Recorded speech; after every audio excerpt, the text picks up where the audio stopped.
the best response you can have to a payoff in a thriller is someone goes, "Oh, right, I forgot. Of course, I should have thought that." On Story offers a look inside the creative process from today's leading writers, creators, and filmmakers. All of our content is recorded live at Austin Film Festival and at our year-round events. To view previous episodes, visit onstory.tv. On Story is brought to you in part by the Alice Kleberg Reynolds Foundation, a Texas family providing innovative funding since 1979.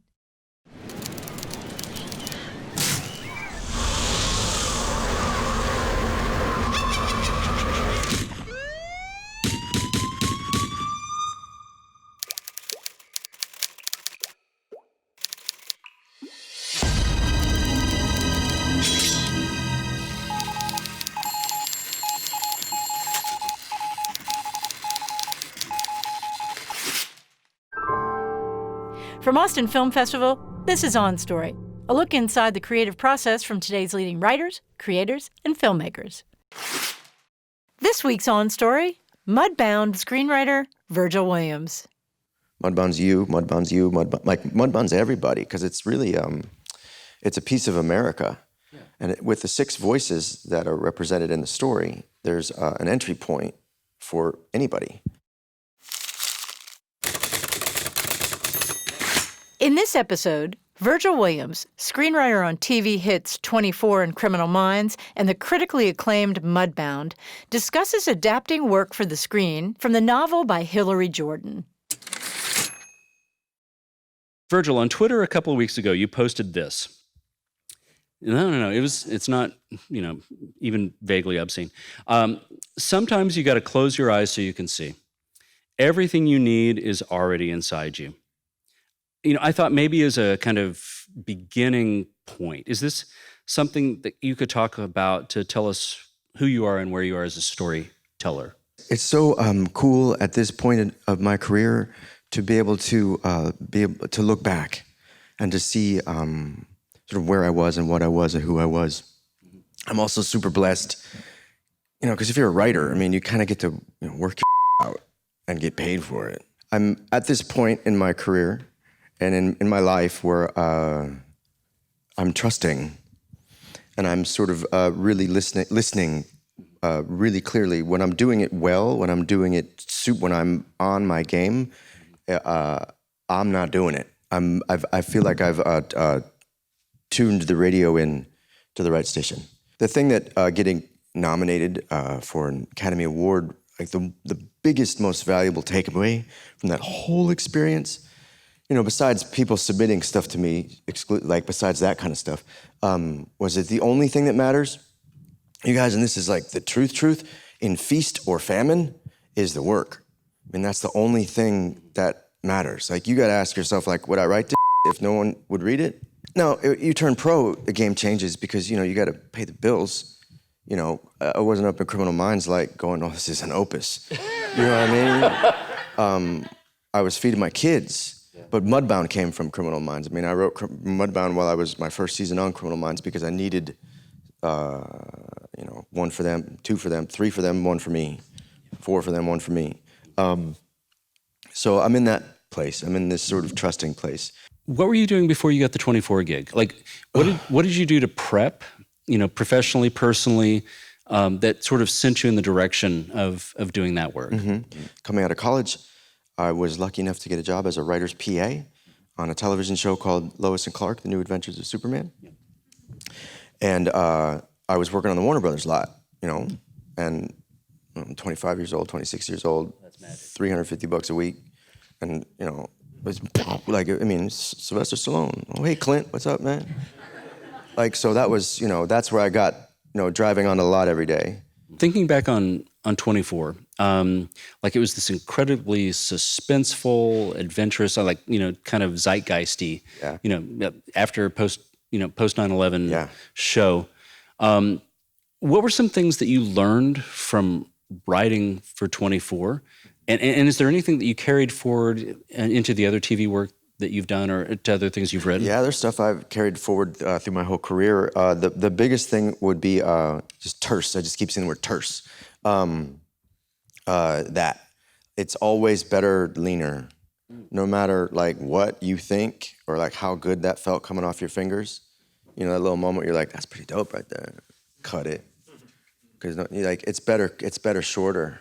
Dialogue is better shorter. Prose is better shorter. Everything is better shorter. That document that you're creating it serves many masters. So it's a blueprint for 150 people to go do their jobs off of. It's a sales tool, a hand-holding tool for the executive who like doesn't want to read. You're a novelist, so you write stuff for people who want to read. Like they buy the book. That's the intent is to read it. Most of the people who read in your scripts don't want to read, and they're not readers. Most. So a lot of stuff is going to go zoom, zoom, zoom, zoom, zoom. So I'm not saying don't put it in there, but get to it. So is there a scene or two that you wrote for 24 that you're particularly proud of that maybe kind of exhibits those? You know, my first interrogation scene, I remember Dennis Hopper was in the first season of 24, and my mind was blown. And they didn't, and I was just a staff writer. I mean, I cut on that show. It was like me and a bunch of dudes who'd like had their own shows. They didn't change anything in that scene. They didn't rewrite me. So there was a scene where Dennis Hopper's getting interrogated. You have already lost your wife and your daughter. You don't need to lose your sons, too. My sons are soldiers. Then they will die for nothing. We know about the rescue plan. It was scheduled for 7:20. We stopped it. We've called in for backup if they try again, so they will die. Then you have nothing to worry about. Call it off, Victor. How can I? Is this what you've been communicating with them this entire time? Call it off or your sons will die!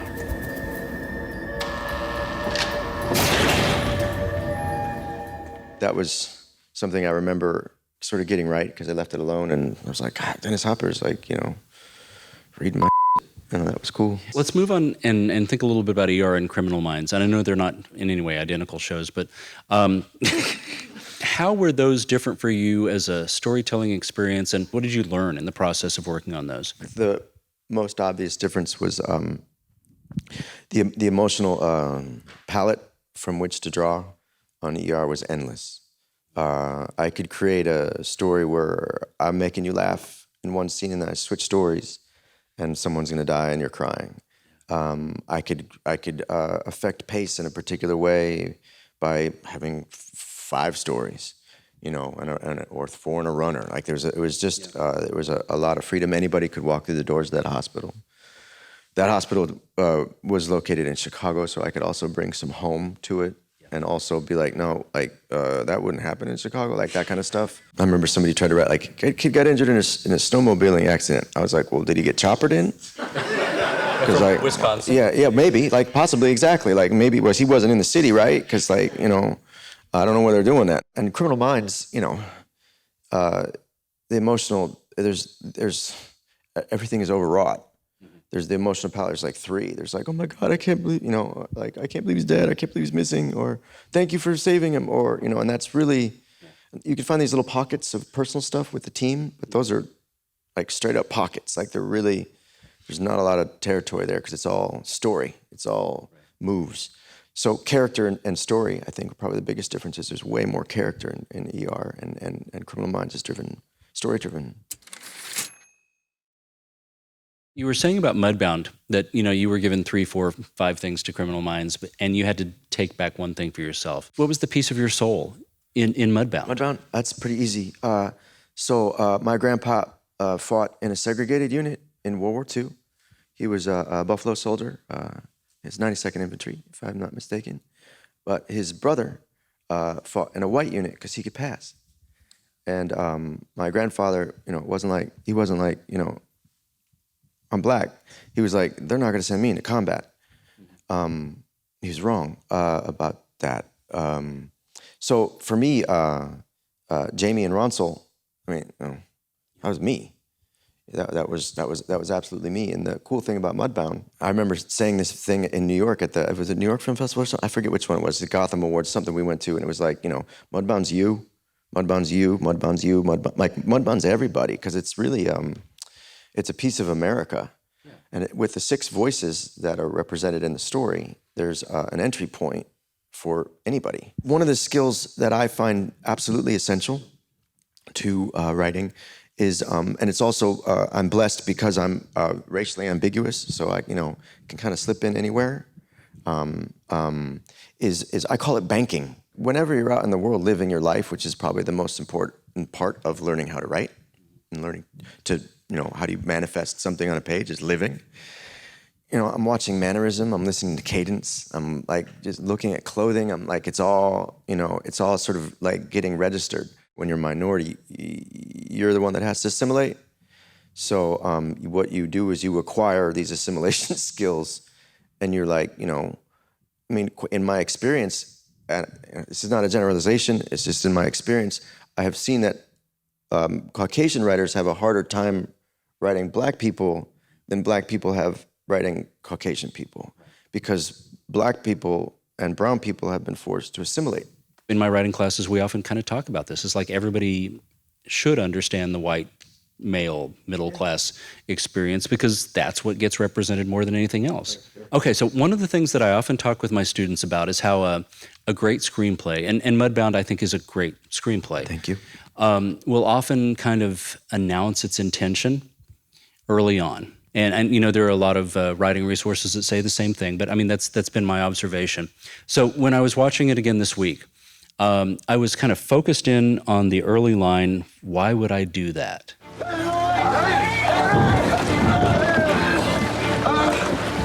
That was my brother Henry.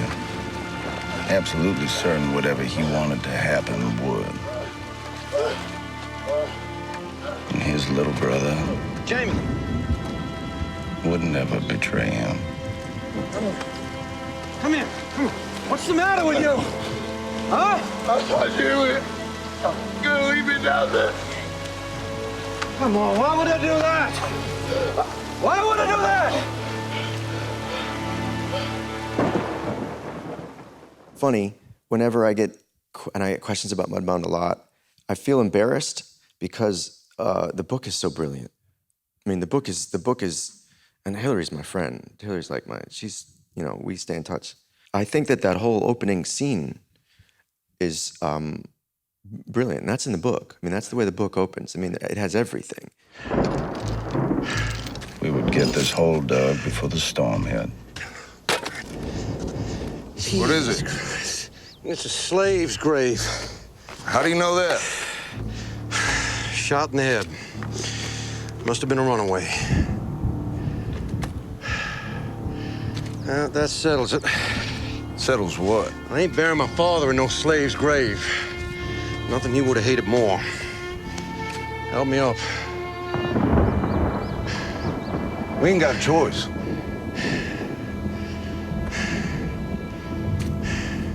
So you get this really quick, sort of a tableau introduction, and then yes, I mean, why would I do that? Why would I do? That's all? I think it's all part of the stew that really sets that up. I mean, I remember reading the book, that first scene in the book, I was like, whoa, this is big.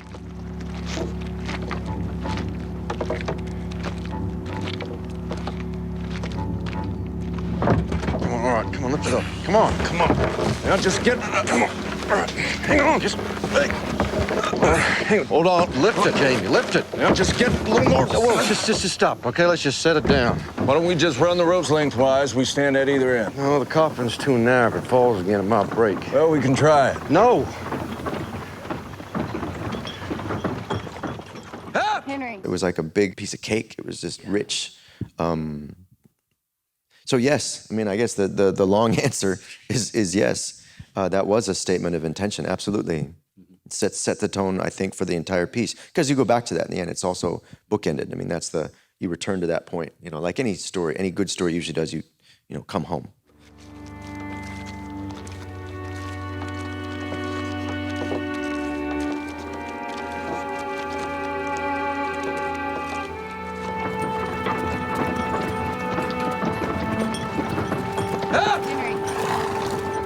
Henry, don't. It ain't my fault what happened. I warned that boy. I warned both of them. Just let him go. Hap! Hap, can you hold on?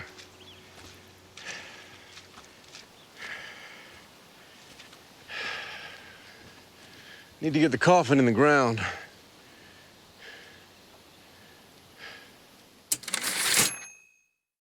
Could you talk with us a little bit about Adaptation? Because, I mean, clearly you've got a lot of respect and admiration for this novel. And you know, there's a ton of the stuff from the film, which is in the book. But what were some of the challenges? What did you have to wrestle with? What did you have to take out? That was a long process. I think we took a swipe at first. We tried 5 voices, and I think we tried it without Hap. Like, I just won the first pass because I was like, it's too much. And that didn't work. That just didn't, that was all wrong. I knew if we could do this with these voices and I tried to lean into that really hard, so I tried to write to that as best as possible. So for instance, when we were in Henry's voice, you know, I might start a piece of prose with high and wide because I wanted him to look small against the land. If it was Ronsel, it was usually interior, hot, sweaty, claustrophobic, because this is a man who's being oppressed. If it was Jamie, it was usually exterior, night, rain, cold. If it was Laura, I tried to sort of soft hand, sort of romanticize. I tried to write to different things to sort of capture and at least, you know, create space so that other people could sort of stay on that path. And I think it worked. But the book, you know, I had the book. Hillary did all the, like, you know, heavy lifting. One of the things that I really admire about the book and the film is just, this is so painfully paradoxical, but the brokenness of the characters. And I remember Amy Tan, the great Asian American writer, was at Baylor a couple of years ago, and she said, I love, the more broken the person is, the more fun they are. And of course, this is not true of life, you know, so I loved all of these characters. I wonder if you could talk about, did you have a favorite as you worked on this? For me, it was Jamie Ronsel. That was the, you know, if this is the Brady Bunch, those two are the ones that got married, so to speak, and brought everybody together. The original script, everything was about that friendship. So I didn't, in my version of the script, Hap didn't break his leg. We didn't have that. Dee came on board and she put that back. So in the film, Hap does break his leg, and it's brilliant. I mean, that's one of the best, most visceral moments in the film is, you know, when Rob Morgan gets up because he's trying to get his leg is broken and it snaps, and at the whole theater, you know, kind of cringes.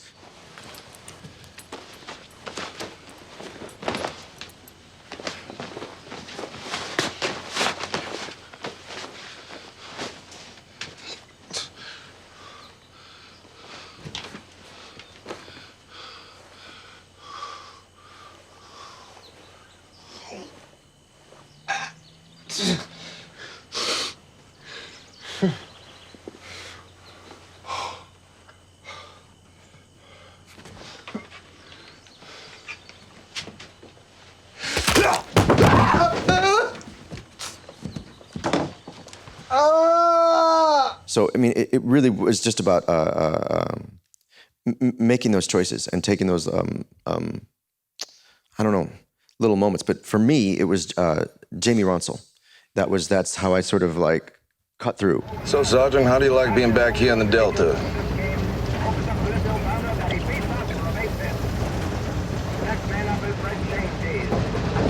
Yeah, me too. Heard you and my pappy had some words. I apologize for that. He's a disagreeable son of a. I'm sure he had it coming. Here's to you. I'm fine, thank you. Well, are you always this stubborn, or just around white people trying to be nice?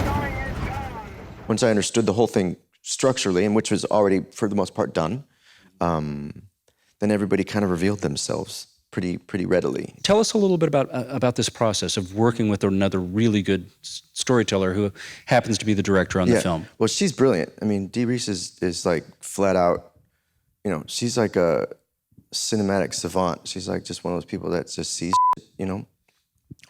But as to process, there wasn't one. Dee and I never worked together. We never discussed a line of dialogue. We never discussed she was doing her thing, and that was what that was. And it was, I mean, 80% of me is still in the final product because, like, it was right, and I did the work. Let's talk a little bit about PTSD. I mean, there are a lot of reasons that this is a crazy current film. And of course, we are in these situations around the world where we have been sending people out to fight for us 5, 6, 7, 8 times, and they're coming back broken. That is the really powerful, painful brokenness for me in the story. But could you talk a little bit about writing this and how you took it on? Yeah, research that I had done actually occurred on previous shows. We had a character on ER that was an Iraq war veteran. So I already had sort of a foundation of knowledge about what that was, and that was a big deal. And that's all in the book. I mean, everything, those dreams, the handshaking, that's all in the book. I mean, that's the thing that binds them. That's the thing that pushes those two men together. Look at that. What's that? He must have just come back.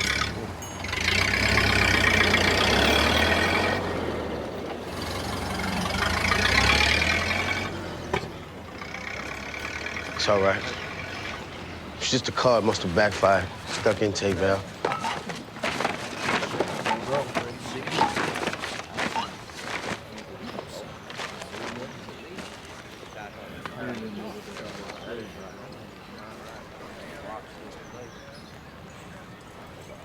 They say it stops eventually. If you've walked through the same fire, you're like, I get it, dude. I totally get it. And then you don't feel alone. Because each of those guys, when they get home, and I suspect that these soldiers now, any soldier, when they come home, they feel incredibly alone, which is why they go back a lot of times. As you think back on Mudbound, what are the scenes that you're proudest of? Where do you feel like you hit the mark and wrote the things you absolutely wanted to get out there? There's two that jump to mind. And there's scenes that are not in the book. There's a scene where Jamie and Ronsel are hanging out. And Ronsel's like, why are you being so nice to me? Jamie's like, You look like you could use it.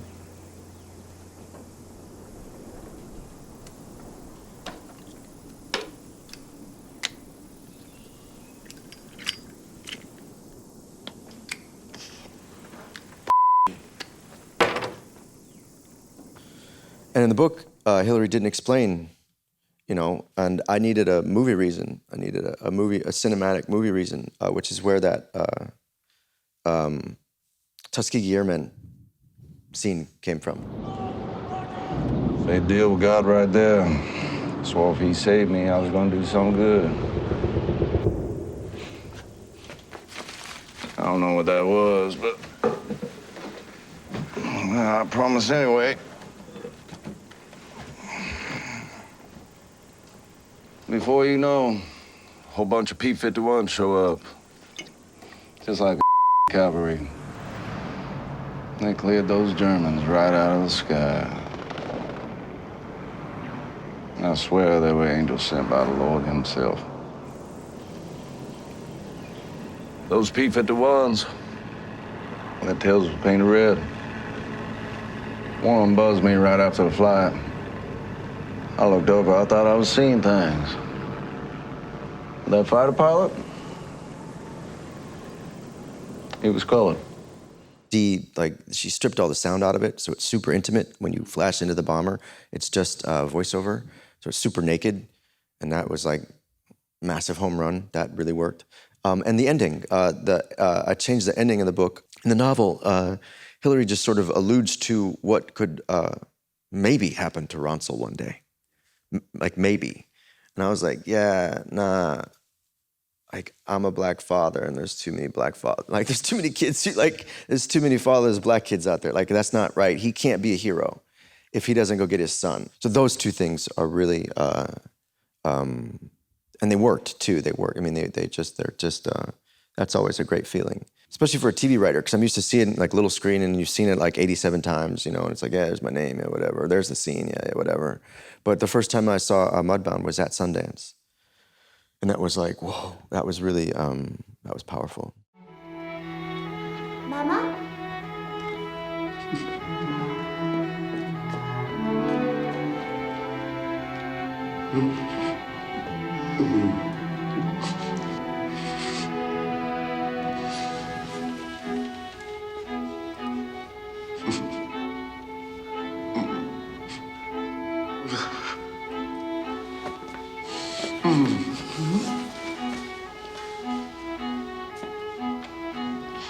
And so I ended with that. With love. You've been watching a conversation with Virgil Williams on Story. On Story is part of a growing number of programs in Austin Film Festival's On Story project, including the On Story PBS series, now streaming online, the On Story radio program, the On Story podcast, and the On Story book series, available where books are sold. To find out more about On Story and Austin Film Festival, visit onstory.tv or austinfilmfestival.com.